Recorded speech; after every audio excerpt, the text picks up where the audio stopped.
Nah, undang-undang mukawin, sabar lagi undang-undang pemilu, pamkim.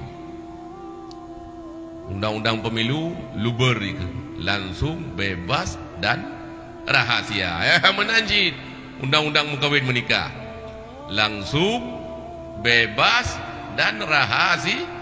Hanya dikeke walau kalian menikah.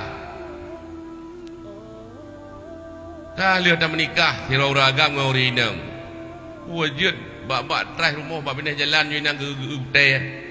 Ge-guteh lah kau di orang inang kalian menikah. Hanya dia tak dua-dua juga bak pindah laut atau batai kedai walaupun kalian dah menikah. Hanya nyong kenyo yang ketampa orang ni Sayyidina Umar. Bak surau Sayyidina Umar duduk di kedai Madinah. Lewat hirau orang agam hirau orang inang gemuluk-luk jarau. Gehoi li Sayyidina Umar. Getampa. Batai getampa protes. Gepun tampa lu. Ilong nyo kalau aku menikah, gepun ya tampa lu. Getampa dua gede. Oleh yang gekun. Menyokah kalian akan menikah kan tino ilian kedai tempat Muhammad jaro. Wow rumah damang lang kama kunci kama. Yan tinan po yang kapugot.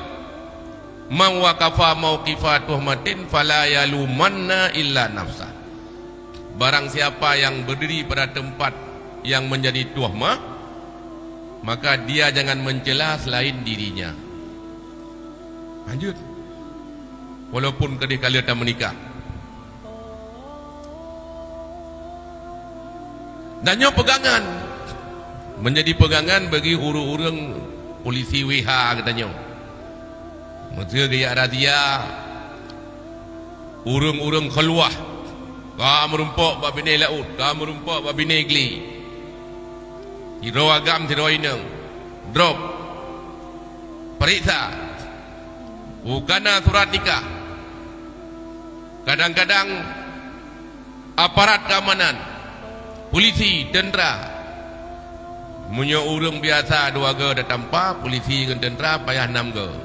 Kadang-kadang tengku, bam merumpok tengku, nyen payah tanpa 12 ge, pasal yang tempat tengku.